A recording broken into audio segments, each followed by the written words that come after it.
महाराष्ट्र के पूर्व सीएम और शिवसेना यूबीटी के प्रमुख उद्धव ठाकरे ने इन दिनों एक बड़ा बयान देकर सबको चौंका दिया है।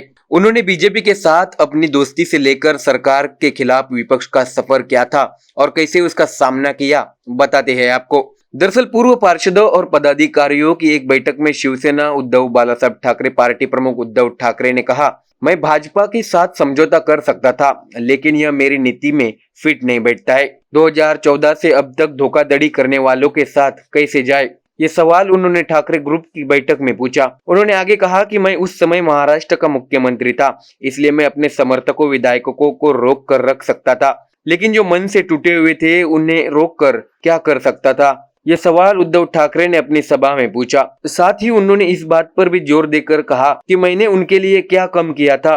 पुराने वफादारों का पार्टी छोड़ना दुखद है। उद्धव ठाकरे ने यह भी कहा कि आप में से अगर कोई जाना चाहता है तो वो खुशहाल जा सकता है। दरअसल आपको बता दें कि गठबंधन को लेकर ठाकरे परिवार की ओर से पहले भी इस तरह के बयान दिए जा चुके हैं। इसी वजह से शिवसेना मनसे का गठबंधन नहीं हो सका।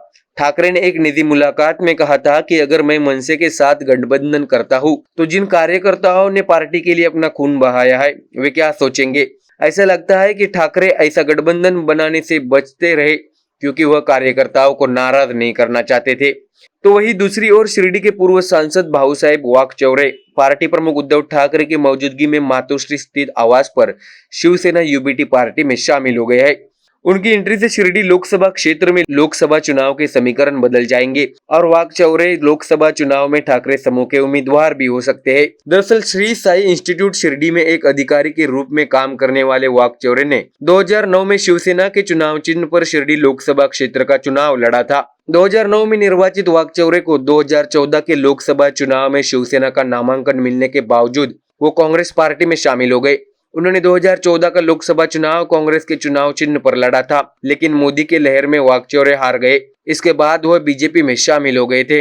अब लोकसभा चुनाव की पूर्व संध्या पर वाकचौरे के ठाकरे समूह में एंट्री हो गई है। इस एंट्री से इस बात की प्रबल संभावना है कि वाकचौरे 2024 के लोकसभा चुनाव में ठाकरे समूह के उम्मीदवार होंगे। दरअसल शिरडी का प्रतिनिधित्व वर्तमान में सदाशिव लोखंडे कर रहे हैं, लेकिन लोखंडे मुख्यमंत्री एकनाथ शिंदे के समूह में है। इसके अलावा केंद्रीय राज्य मंत्री रामदास अठावले भी शिरडी से लोकसभा चुनाव लड़ने के इच्छुक है। इसलिए शिरडी में संभावित लड़ाई की उत्सुकता अब बढ़ गई है। तो देखा अपने उद्धव ठाकरे ने कैसे बीजेपी से नजदीकी साधने के लिए एक बार फिर ऐसा बयान दिया है, जिससे उनके साथी पार्टी कांग्रेस और एनसीपी को झटका लग सकता है। Bureau report, MDR news.